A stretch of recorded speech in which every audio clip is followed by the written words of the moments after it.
about to leave, already packing. Come with me, I'm not really asking.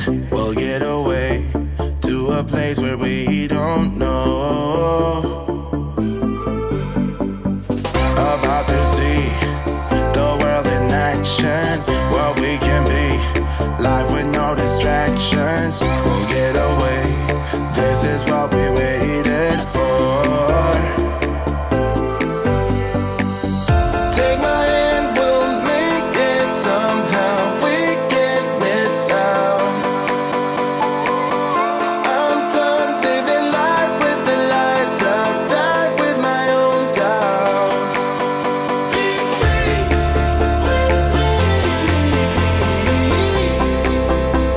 Let's go, let's be free with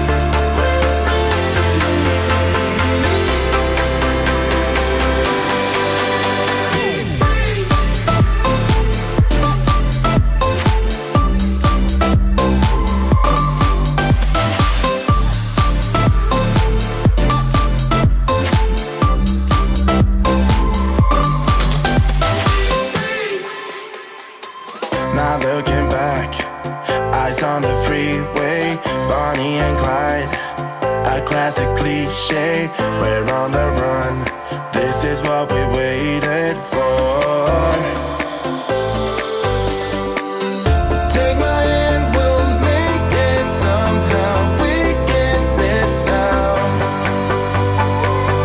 I'm done living life with the lights out. Die with my own doubts. Be free.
Hi there, it's Jim here at Tutor HQ. A very warm welcome to our first A-Level Business Study live stream of this term of the new school year.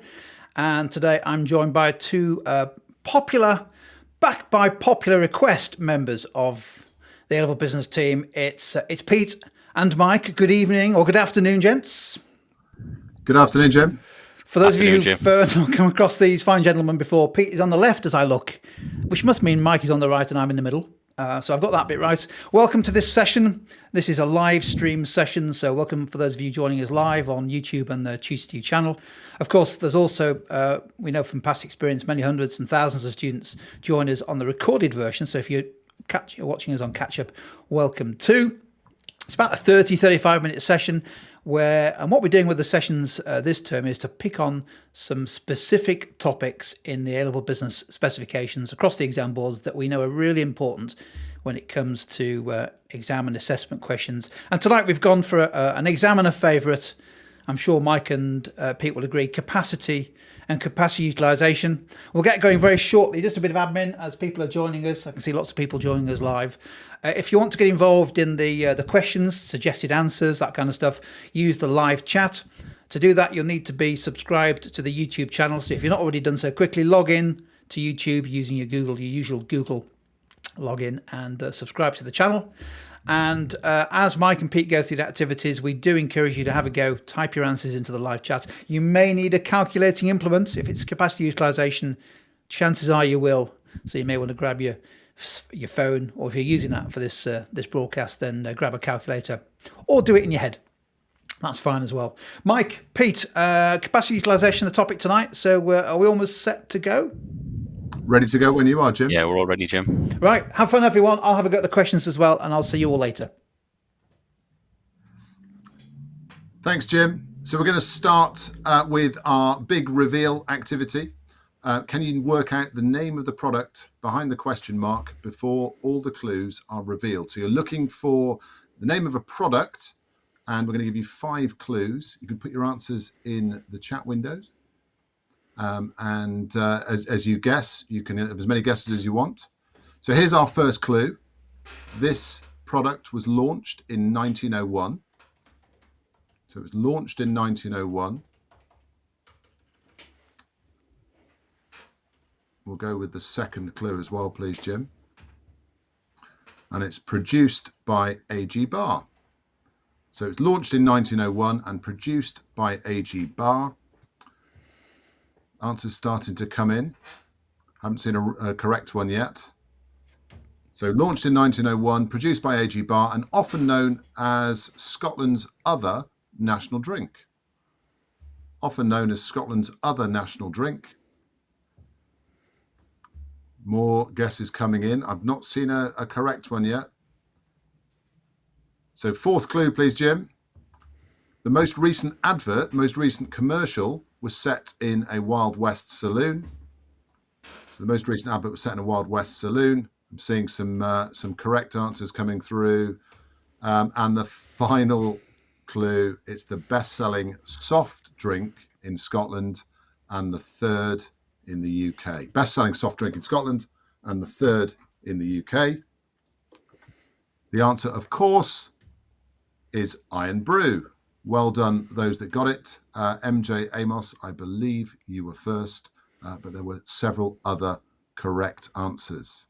So the big reveal in this case was Iron Brew. Well done all who got the correct answer. Peter, I'll hand over to you for our next activity. Thanks very much, Mike. Are you a fan of Iron Brew? I am indeed, yeah. I do like an Excellent. Iron Brew. So now we're going to move on to recapping some of the core knowledge that you need for capacity utilization. So we've got a formula question coming up here. You can see 4 possible answers on screen. What we'd like you to have a go at doing is putting your answer into the chat window.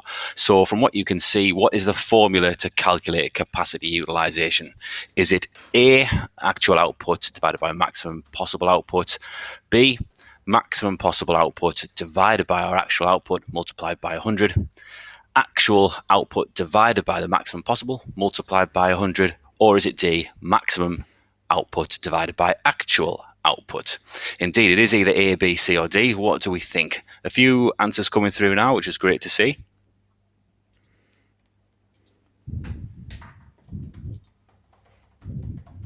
Give you a couple more seconds. There's some slight differences, but I think we've probably got a unanimous overall decision. You've got to be careful here with this one. Right, Jim, can we take a look at the answer, please? It's C. So if you said C, I think the first person to get that was Amy, or was it Graziella? Apologies. So we're looking to calculate our capacity utilization by taking what the business is actually producing and dividing it by what it could produce, its potential output, and multiplying that by 100 to give our result as a percentage. Remember, the key here, what we need to think about is it's important that a business makes full use of its output capacity or produces as close to 100% as it can, because ultimately this means that the business can be more competitive, because as it spreads its output over a larger scale, we tend to see average costs falling as quantity rises. So it's about helping a business become more competitive. Okay, next question, please, Jim. So here, we're now putting that theory into practice. Last year, a business produced 200,000 units. The capacity that that business had was 250,000 units of output. What percentage spare capacity did the business have last year? So be careful with this one. There's a slight difference in the wording of the question. So is it A, 80%, B, 20%, C, 125%, or D, 60%? Okay, we seem to be split between A and B. Thanks for the contributions that are coming through. Very, very quick off the mark, some of us.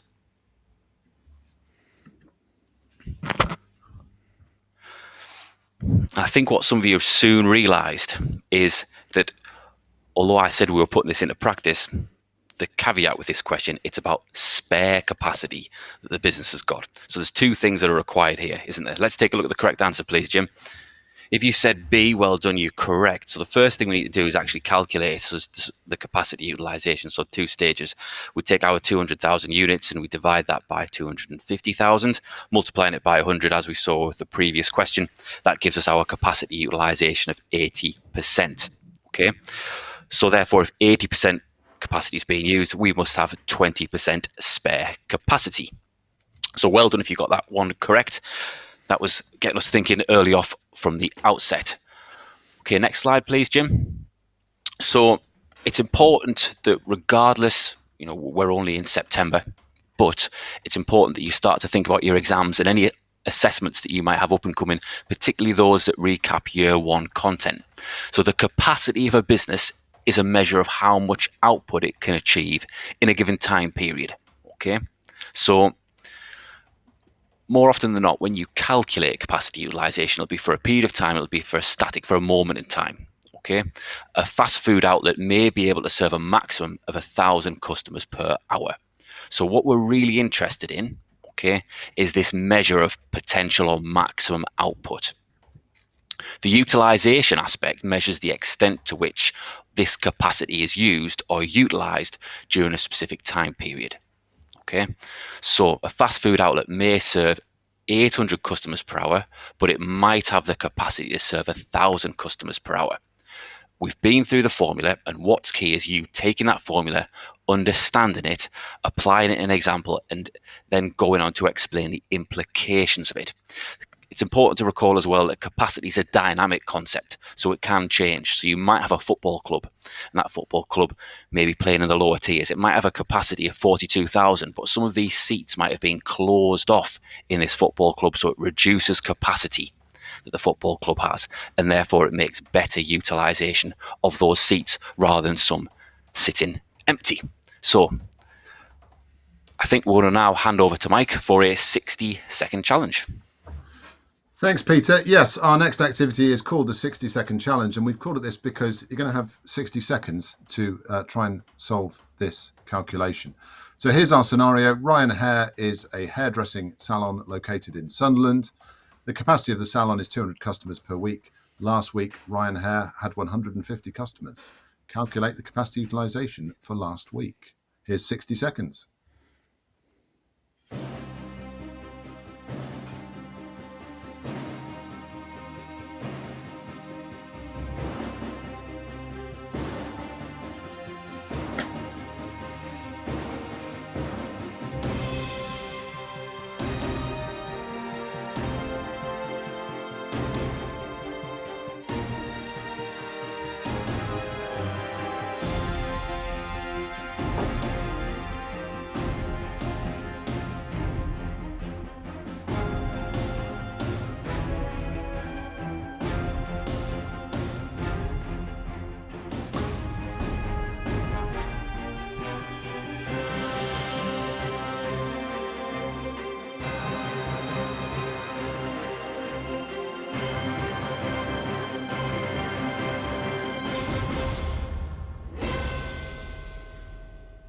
There we go. That's a minute, which is the same as 60 seconds. And lots of answers coming through. And I can see lots of correct answers coming through as well.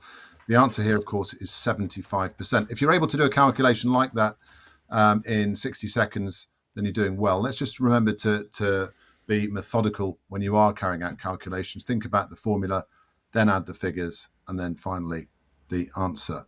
Remember, if you get the final answer wrong and you've shown some workings, you can still get some credit. So it's always important to show your workings. The answer here, they've got a maximum capacity of 200. They've got 150 customers, or they had 150 customers last week. So 150 divided by 200 multiplied by 100 is, as so many of you have said, 75%. So they are utilizing 75% of their capacity. Always in business studies, it's important to remember that the calculations and the figures and the data that you're working with are the start point. So if we go to the next slide, we're going to think about why 75% or why high capacity utilization might be beneficial for a business. And this is the 10-second countdown. So you're going to have 10 seconds here to try and pop some answers in the chat window, please. What is the benefit of high capacity utilization? Liftoff will start in T-minus 10 seconds. 10, 9, 8, 7, 6, 5, 4, 3, 2, 1. We have ignition.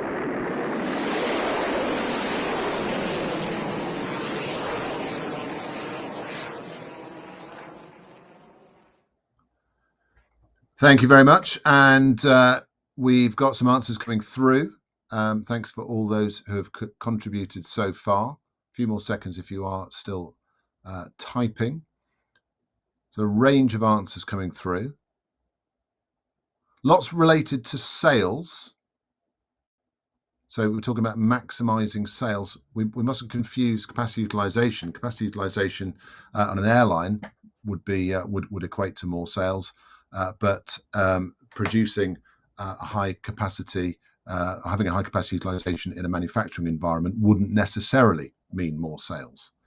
Let's go to the next slide, please, Jim. We'll look at some possible answers. We've said, what is the benefit of high capacity utilization? Clearly, there are several benefits. First of all, lower unit costs, and several of you have put that in the chat window. Lower unit costs, we've got motivation and brand image. And we'll look at those in just a little bit more detail. So lower unit costs, because fixed costs aren't going to change in relation to output. Therefore, as output increases, as the business produces more, the fixed costs are going to be spread out over more units of output. So the average costs, or the unit costs, will fall. So lower unit costs, one benefit of high capacity utilization. Secondly, motivation. We'll explain that.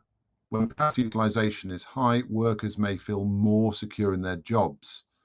So they might be more motivated. They're going to be busier, which again may make them feel more motivated. However, we're only looking at the benefits here, but we might consider, of course, if capacity utilization gets too high, motivation may actually fall if workers feel exploited or if they feel overworked. Final one we've got here, brand image. High capacity utilization might lead to a better brand image. If we're thinking about a restaurant and the restaurant is always full, customers may perceive that the restaurant is of high quality. Well done if you got any or all of those. There are other possible answers as well. Peter, I'll hand over to you for the next activity. Thanks, Mike. So both of us have discussed, and many of you, when you've been contributing answers, this idea of capacity utilization feeding through to lower unit costs. So we're going to just go through that briefly to give you some points so that you can exemplify that further, possibly using some scenarios in your writing that use figures. Okay, so you can see a table on the screen that shows output at given point of time, the capacity of the business, the utilization, so we've calculated that for you. You can also see the fixed costs, the total variable costs, and those two added together give us our total costs. Now, if you could just press next, please, Jim. Just to get this point across, what we'd like you to have a go at, and just pop your answers into the chat window, could you calculate the variable cost per unit in this case? And can you also calculate the cost per unit at 1,000 units of output? Give you about 30 seconds to do that. We don't have a timer on this one, but get your calculating implement to hand and see what you can do and put some thoughts in the chat window, please. So what's key here is being able to interpret data and think about what's this showing and what's the impact of said data.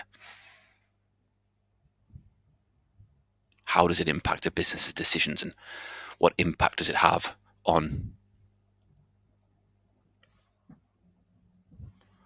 the firm going forward?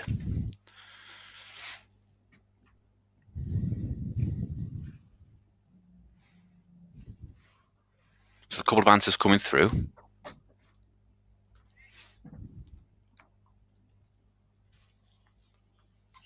Think about how you calculate variable cost per unit. We've given you the total variable cost.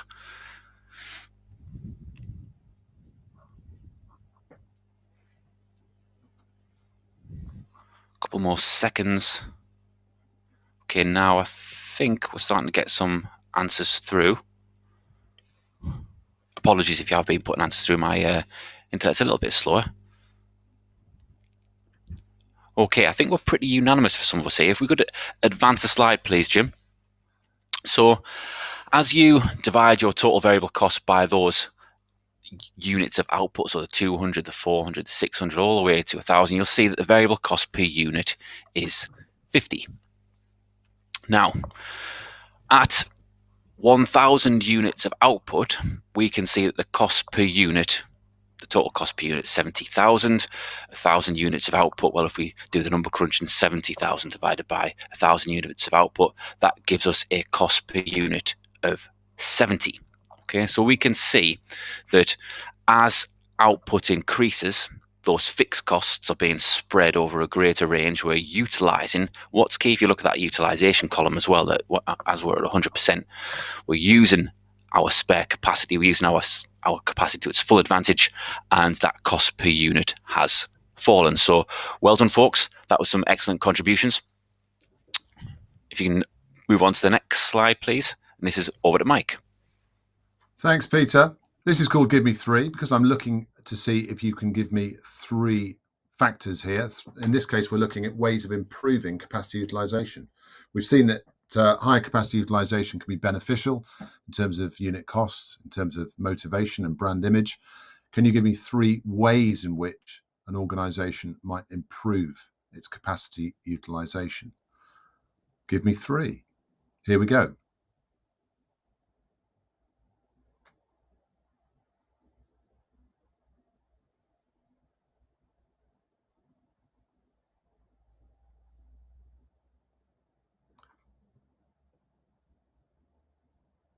Thanks for the answers coming through. Keep them coming, please. Another 10 seconds or so.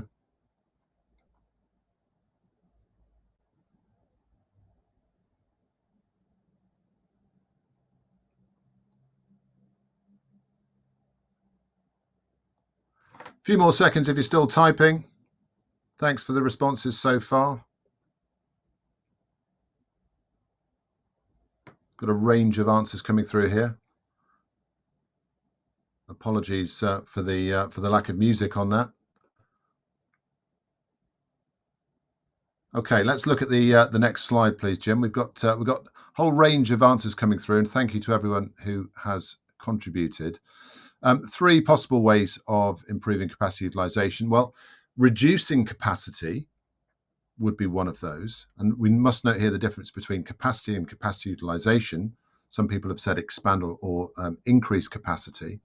Reducing capacity, especially if the business has spare capacity, then reducing capacity will lead to improved capacity utilization. Think about Peter's football ground and think about reducing the number of seats in that football ground. If you get the same crowd, then you're going to see an increased or improved capacity utilization. Second thing here may sound a little obvious perhaps, but marketing, more or better marketing could allow the business to increase sales or increase usage of its product, leading to higher capacity utilization. I think most businesses will be trying to do that anyway. And third one here is subcontracting or outsourcing, improve capacity utilization by acting as a subcontractor for other businesses. So perhaps manufacturing on behalf of another business and therefore improving capacity. Thank you very much to all those who offered answers on that.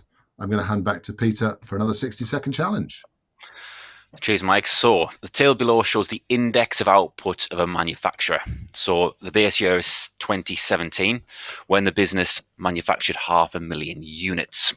The yearly capacity of this business is 593,750 units. So we've got a lot of data here, and we've got our index of output. You can see the general pattern of the index from 2017 through to 2020. What we'd like you to have a go at doing is to calculate the capacity utilization of the business in 2020. We'll give you 60 seconds or a minute starting from now.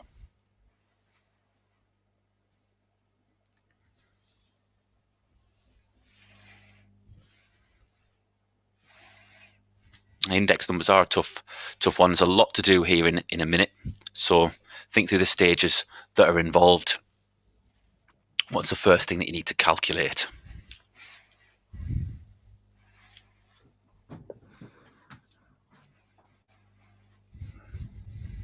answers in the chat window when you can, folks. I think there's some starting to come through now.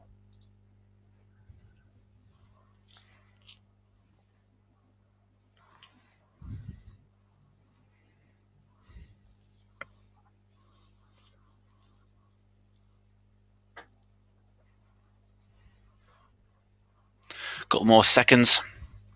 Again, don't worry too much if you were unsure on this one. There's a lot to do in a minute, and of course, this is sort of unrealistic in an assessment style scenario, but it keeps you thinking. Okay, so well done if you have got an answer and that you've started to put it into the chat window. Thank you very much. It's great to see. Let's take a look at the steps involved here. So the first thing we need to do is calculate output in 2020. Well, our index number is 95. So if the index started at 100, that's our base year. We know the output's going to be lower. Okay, so the first thing we need to do is multiply that 500,000 by 0.95. That tells us that the output in 2020 was 475,000.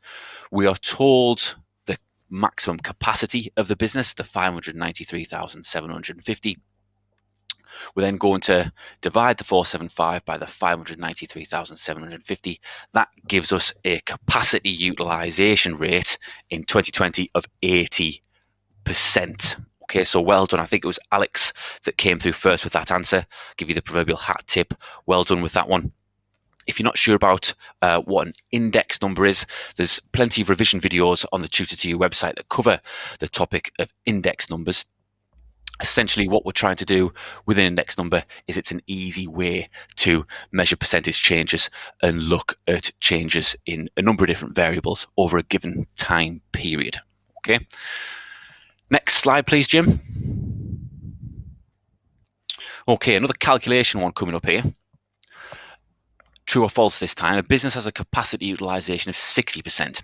If it increases its capacity by 20%, assume that it produces the same number of units, will its capacity utilization be 80%? Is that true or false? What do we think? Couple of seconds to ponder this one.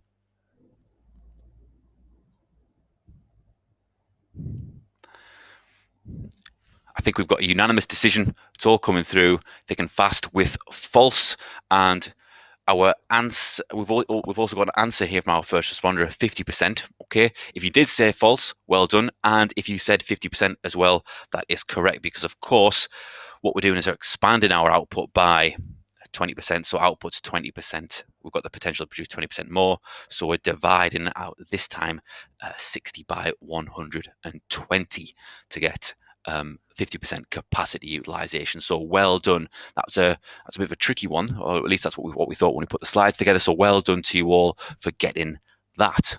Good stuff. Right, I'll now hand you back over to Mike for Mend the Gap. Thanks, Peter. Some really good answers coming through there. Well done, all of you who are contributing. I just want to jump back a little bit because in the Give Me 3, we talked about subcontracting or outsourcing as a solution for a business looking to improve its capacity utilization. A couple of questions in the chat window. Outsourcing or subcontracting, we're talking about the organization that wants to improve or needs to improve its capacity utilization, acting as a subcontractor for another organization. So perhaps manufacturing product on their behalf. So that would then improve that business's capacity utilization. I hope that explains that. So this activity is called Mend the Gap. And we're going to give you some text and we're going to ask you to add in the missing words or phrases. So here we are. Capacity utilization is an important concept for businesses. No gaps there.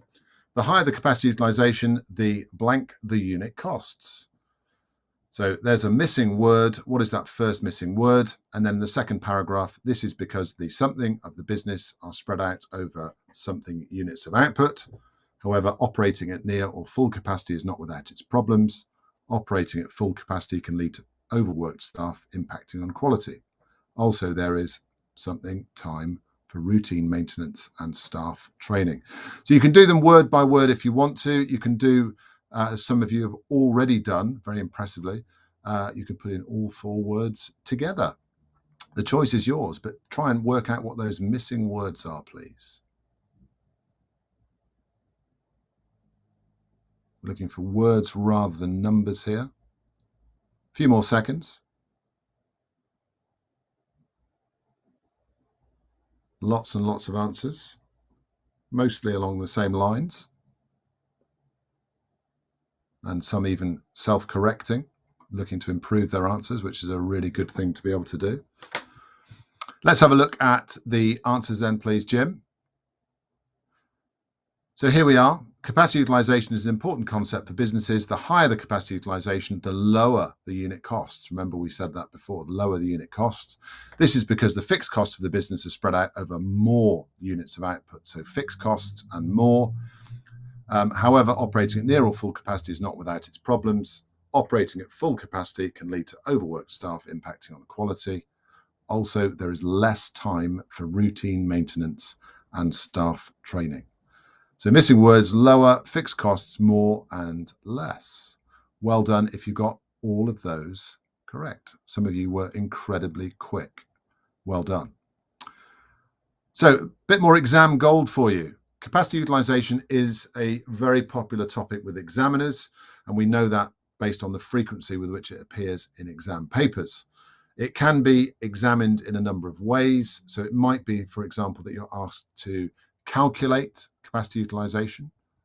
It might be asked to analyze or assess, depending on which exam board you're with, the command words will vary, but analyze or assess the benefits of high capacity utilization or the disadvantages of low capacity utilization. And you might get asked to analyze or assess methods to improve capacity utilization. It's important to remember that even if you're not asked a specific question on capacity utilization and or capacity, you may be able to use the concept to strengthen application, analysis, and or evaluation. So for example, lowering the price of a product may lead to an increase in the quantity demanded. This could lead to an increase in capacity utilization, resulting in lower unit costs. However, does the business have the capacity to meet the increase in demand? So capacity utilization is a really, really good topic, an important topic to revise and to know well, whether you're asked a direct question on it or not.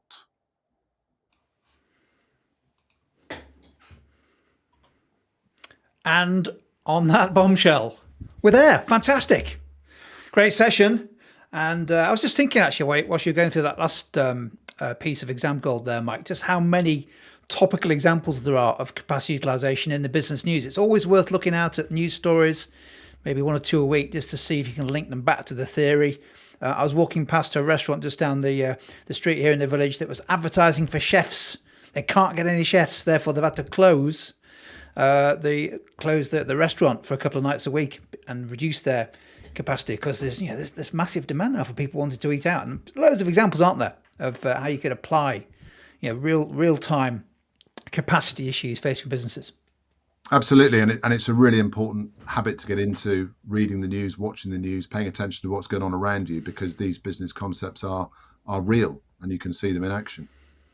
Super. Yeah, I think it's those context bits that set your answers apart from everyone else, doesn't it? So make sure you get those contextual bits of gold in where you can.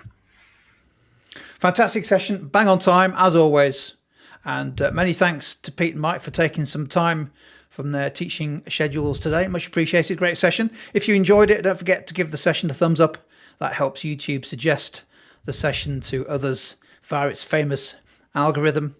And we're going for a regular slot. It's going to be this time slot on a Tuesday, every Tuesday at 4:30 during term time.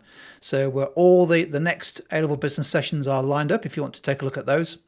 If you're a glutton for punishment and you want to do some previous sessions, we ran, that was about 17 or 18 sessions back earlier this year. You can find them all on tutor2u.net/live and work your way through some other topic areas. A bit broader, those, not specific like this one on capacity. So that might be particularly useful if you're in year 13 and you've got some maybe end of term or after half term assessments coming up. Some great stuff on there. Any more comments, Pete, Mike, before we sign off? Just to say how impressed I was with the contributions, the number and the quality of the contributions coming through. Well done, everyone who took part. Thank you. Yeah, that was great. It makes our job so much easier, and it's great to see the contributions. It's fantastic. Yeah, really, totally agree with that. Many thanks, everyone. Thanks for tuning in live. If you're watching live, if you watch on replay, where have you been? And don't forget also, if you've got some other subjects you're studying for, we've got a full schedule being added to the TutorDo Live channel. For example, somebody mentioned psychology in the live chat, economics going live next week, sociology starts tomorrow, politics, geography is at 5:30. So you might have to get your skates on if you want to join us for that. So take a look at those if you think they'll be useful for your other subjects. And of course, as always, please spread the word. But for now, from Pete and Mike and I, a huge thanks. And we'll see you this time next week for the next A-Level Business Study live stream. Bye, everyone. Cheers. Thank you. Bye.